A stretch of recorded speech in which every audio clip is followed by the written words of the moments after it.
تجددت في مدينة الكوت موجة احتجاجات شعبية رفضا لمشاريع الخصخصة، إذ نظم مواطنون وقفة أمام الجهات المعنية لإيصال مطالبهم بإصلاح الخدمات وحماية حقوقهم، وسط تنامي للجدل القانوني حول هذه الإجراءات في محافظة واسط.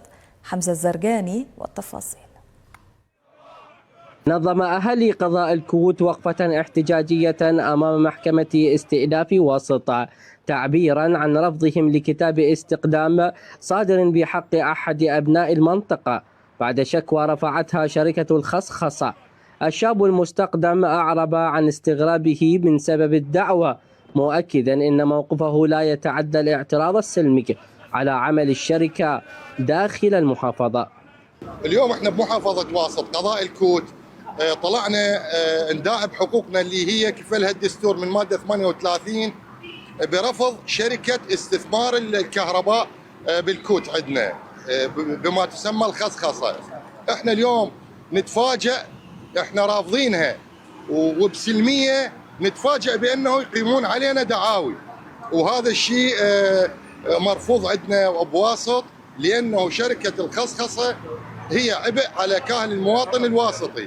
تحاشت هذا اليوم محافظة واسط من شيب وشباب وشيوخ، اليوم رافضين رفض قاطع شركة الخصخصة الذي هي باب من أبواب الفساد، وبالتالي احنا كمحافظة واسط اليوم تفاجئنا بإقامة دعوة قضائية على أحد ممثلين هاي الشريحة الفقيرة، الشريحة المسحقة، شريحة من محافظة واسط اللي هو السيد صباح.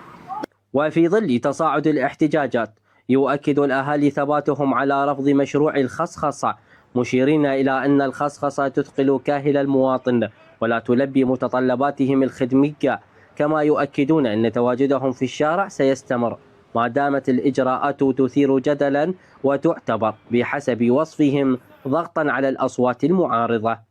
احنا نرفض رفض قاطع هذه الدعاوى الكيدية التي تقام ضد الناشطين اللي جاي يطالبون بكافة الحقوق لهذا الشعب. شنو المحافظات صارت محاصصة للأحزاب؟ يعني بس أريد أسأل هذا السؤال، هاي المحافظات كل المحافظات الجنوبية وغير الجنوبية صارت محاصصة للأحزاب، يا هل يجي يتحاصص بيها؟ الخصخصة هي عبارة عن متاجرة بأبناء محافظة واسط. الخصخصة هي عبارة عن جمع أموال وتابعة إلى أشخاص من غير محافظة واسط. إن شاء الله أكو تصعيد في محافظة واسط إذا ما تم غلق مكاتب الخصخصة في محافظة واسط.